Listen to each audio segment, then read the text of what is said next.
Support for the Leadoff on WGLT and WGLT.org comes from the Central Illinois Regional Airport, where travelers are one stop away from world destinations. Connections on Delta Airlines to Atlanta are available daily. Close, convenient, CIRA. More at CIRA.com.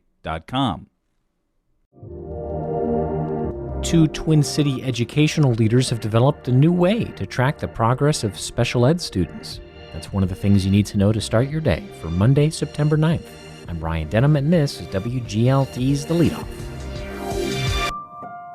Now let's lead off with Amtrak trains through Bloomington-Normal getting later and later.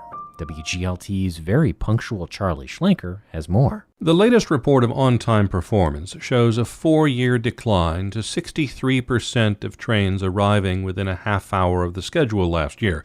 Amtrak says its passing grade is a minimum of 80% on time.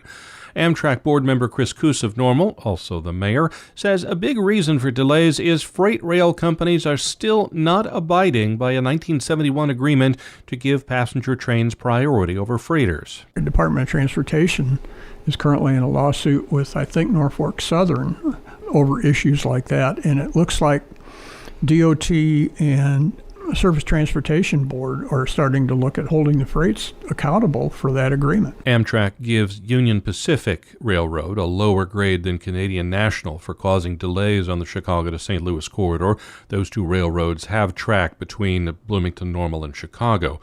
One oddity in the last year, there was significant on-time improvement of the notoriously late Texas Eagle train, a long-distance route that comes from, well, Texas. Other state-supported Lincoln service trains on the corridor didn't do so well. Chris Coos has an explanation for the different trajectories. We've had some equipment issues in the state-run route with the Charger locomotives that the state and Amtrak have come to an agreement on for working out. A second quarter report shows early trains through Bloomington-Normal have a better chance of being on time than those that run later in the day. For the Leadoff, I'm Charlie Schlenker. Here's some other stories we're following in the WGLT newsroom. The city of Bloomington has announced plans to close the homeless tent encampment near downtown by mid-October and relocate its residents to an indoor shelter. The city council is scheduled to vote tonight on an emergency declaration to allow the move. With the largest ever class of first-year students at Illinois State University, President Andave Tarhuli says he plans to have a housing update by the end of the year. And Bloomington police are investigating after the Starbucks on Veterans Parkway near Washington Street was struck by gunfire Friday afternoon. No injuries were reported. You can find more on these stories at WGLT.org.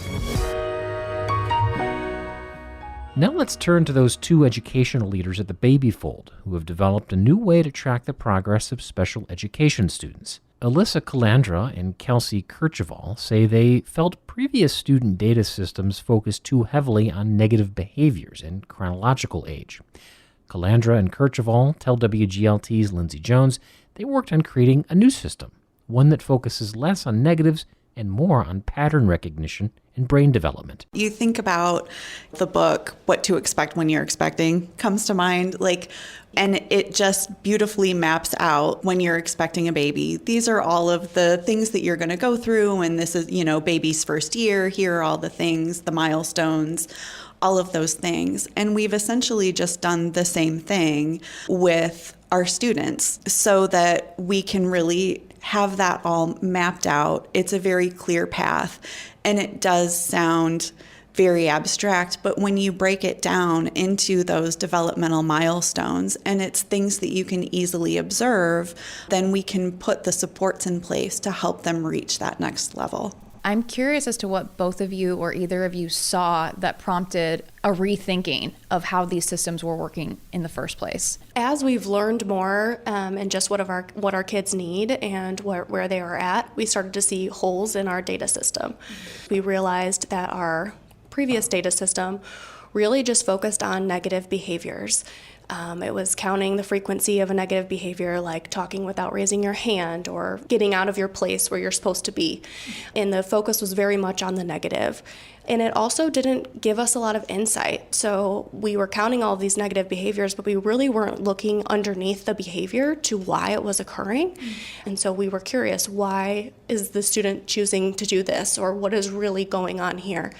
And as we learned more about why behaviors might be occurring, we just realized our system wasn't providing that information. So I think in the general release announcement about this, there was an emphasis on what the new system would do, in the sense that it would measure social emotional learning, and it would also measure some executive functioning skills via a chart.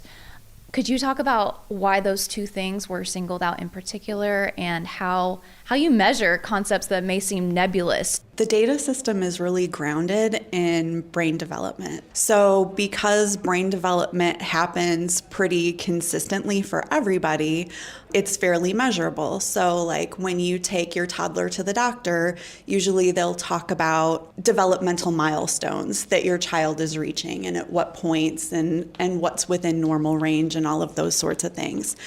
With our students at Hammett Schools, what we see is that there tends to be a difference between a student's chronological age and their emotional age and their executive functioning skills, where they should be chronologically versus where they're functioning on a day-to-day level. We've created an emotional development map, which maps out developmental milestones by age as far as emotional and relational development. And then we use that information to really tailor, first of all, our expectations of the students. And then it also gives us a map for, what skills that we really need to focus on and teach, so that we can have them develop up through that next level. And that gives us better information, and it also gives us better insight into their behavior and how we can best help them. That was Alyssa Calandra and Kelsey Kirchuval, program coordinators for the Bloomington-Normal. Their new student data system has been in place at the non-public schools since April, and they hope to eventually expand its reach to other schools. You can hear the rest of their conversation with Lindsay Jones tonight at 5 on WGLT's news magazine, Sound Ideas. And before we let you go, the Bloomington-Normal Water Reclamation District Board meets today at 4 at its Oakland Avenue location. On the agenda is an energy company's plan to construct a solar array at the Southeast Wastewater Treatment Plant. And that's it for today. I'm Ryan Denham. The show is produced by Rosalie Truback. You can subscribe to the Leadoff on the NPR app or wherever you get your podcasts.